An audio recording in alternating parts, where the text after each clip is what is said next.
Hello everyone, welcome back to the YouTube channel. If you're hearing an annoying noise, that's my fridge. So before we begin, please note this will be a brief audio update. Additionally, this upcoming week is a significant one for me personally and for the future of round number 1. I'll explain why towards the end of this audio update. Now, this has been an exciting weekend for WWE fans. We had the opportunity to enjoy a free Saturday matinee of live WWE content with the Worlds Collide show available on YouTube. Later in the evening, the premium live event Money in the Bank 2025 aired on Peacock and Netflix. The English language version of the Worlds Collides event attracted over 2.6 million views on the WWE YouTube channel, while the Spanish language version on WWE Espanol garnered over 1.6 million views. In total, over 4.2 million viewers watched the event, which was broadcast live about 24 hours ago from the time of this recording. Now, from a viewership perspective, I believe the show was a success. It also secured brand sponsorship from Wingstop, and the U.S. state of California probably provides some additional support, specifically subsidy to the WWE. This probably included waiving the site fee for the Kia Forum and the Inglewood Dome, which likely contributed to WWE's profitability towards Worlds Collide and Money in the Bank 2025. Given that WWE has over 109 million subscribers on YouTube, they must have negotiated a fantastic revenue split for the content delivered on the Google, or would it be the Alphabet? Alphabet's the parent company of this streaming platform, YouTube. Now, I'm not sure where or when another AAA or AAA and WWE co-produced show will be aired from multiple regions to watch. However, it's important to note that the acquisition of AAA by WWE has not yet been completed, although it's expected to be finalized soon. WWE hasn't officially announced this, but given that the upcoming Triple Mania Riga event is scheduled for June 15th, 2025 at Arena Monterrey in Monterrey, Nuevo Leon, Mexico, there's a possibility that WWE may broadcast this event on YouTube. And from watching this event, I'm not going to go into detail. As you know, round number 1, we're not like other YouTube channels that offer full reviews of shows. We're more like opinionated based. But in my opinion, what WWE fans should look forward to regarding the acquisition of AAA talent into WWE is, although you watched this show and you saw some talent from AAA, there is much more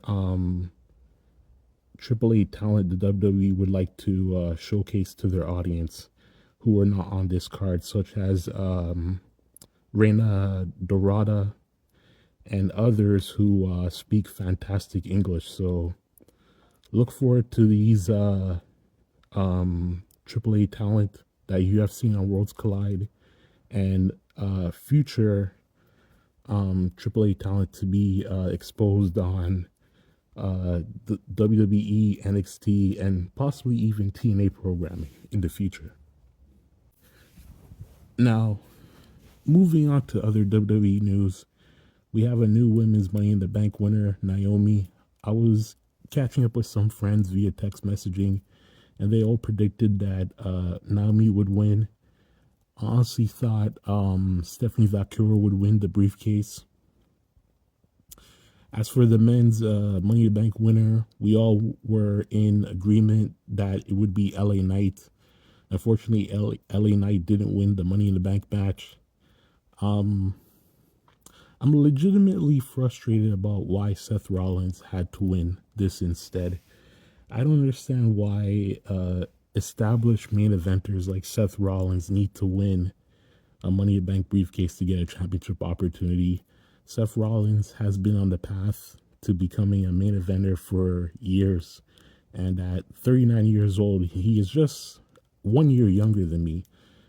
On the other hand, LA Knight is 42, and his character has been consistently held back for many years, making him, especially in making him deserving of a shot at the World Heavyweight Championship.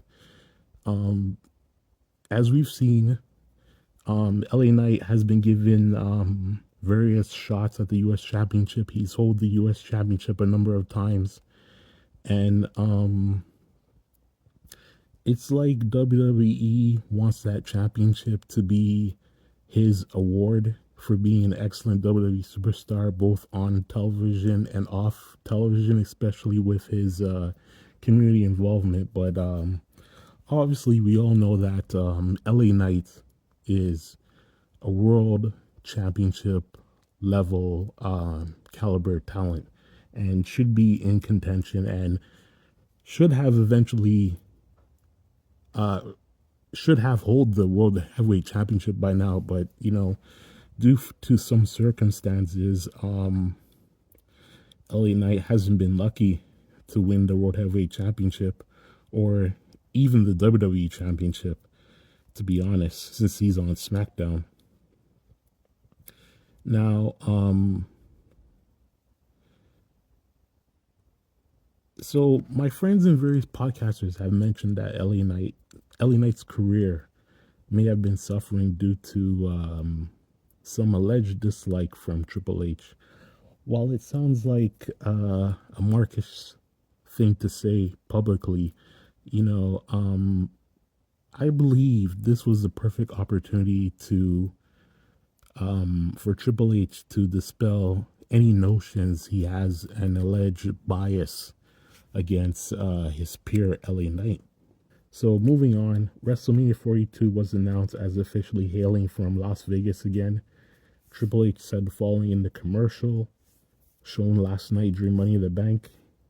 He says, and I quote, "In my experience, anything worth doing is worth doing twice," end quote. Triple H said that in the video. He also says, "So I got one question for you. Are you ready to double down?" End quote. WrestleMania 42 will take place at Allegiant Stadium on April 18th and 19th in 2026. The original dates for WrestleMania 42 was April 11th and 12th, 2026. This was to be at the Mercedes-Benz Superdome in New Orleans, Louisiana. Now, if you didn't remember, it was WrestleMania 42 was announced back in I think February, late February, that it would be taking place in New Orleans, Louisiana. It was initially announced by The Rock on SmackDown. Now, when incidents like this occur and people start asking Triple H, or even the TKO group, or even the Greater New Orleans Sports Foundation for an explanation about why WrestleMania 42 was moved from New Orleans and Las Vegas has reclaimed it just after 2 months. The answer is simple. It's always about money. So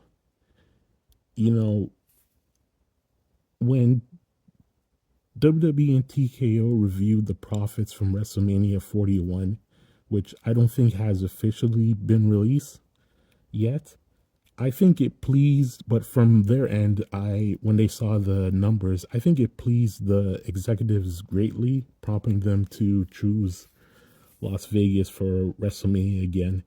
It's important to note that the Greater New Orleans Sports Foundation will not receive WrestleMania in 2027. The joint statement released by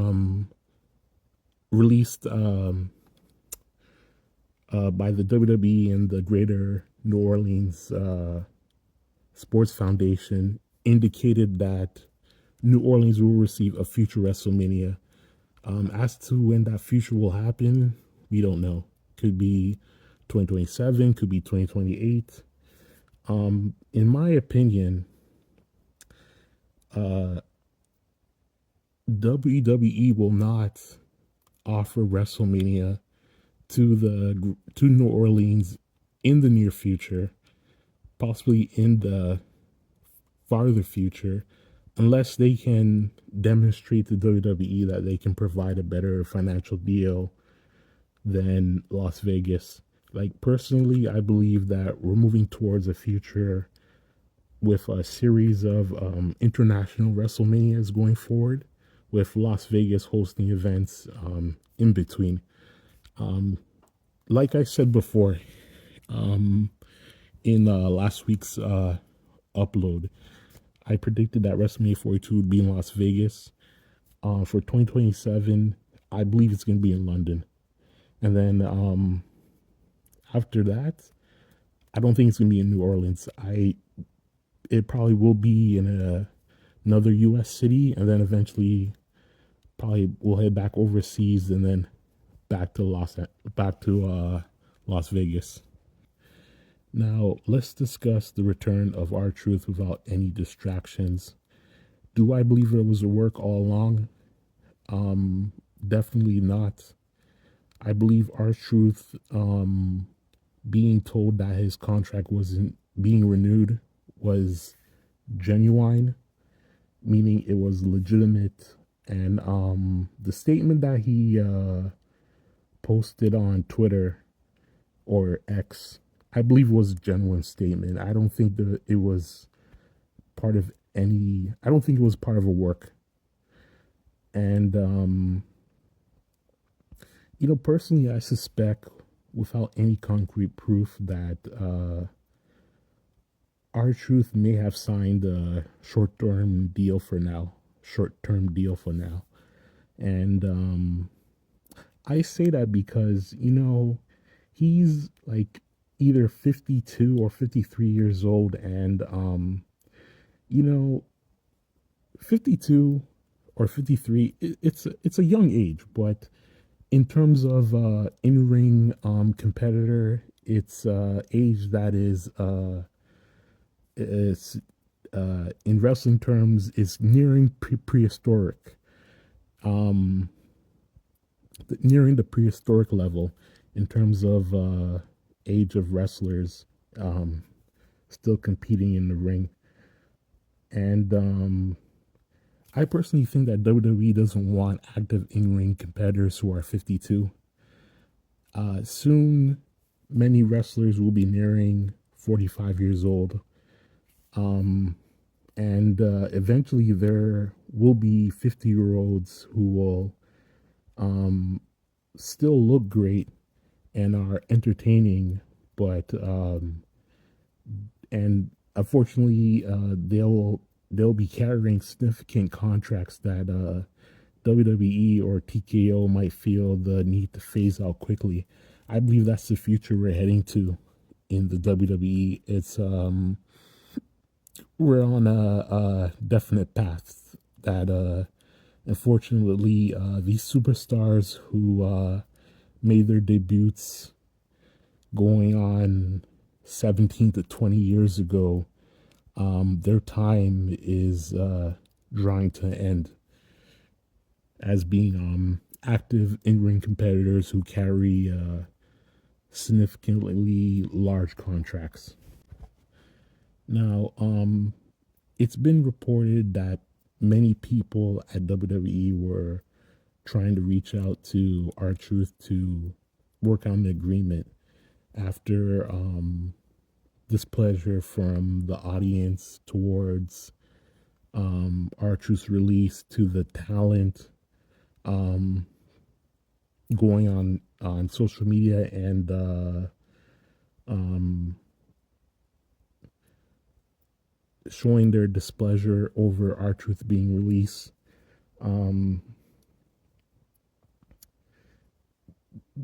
What we heard is that R-Truth was ignoring calls up until WWE President Nick Khan had to step up and call R-Truth himself to work out a deal. So, and it's going to be hard for me to say this because I don't want to seem like like a mark in saying this, but I'm just going to go ahead and say it.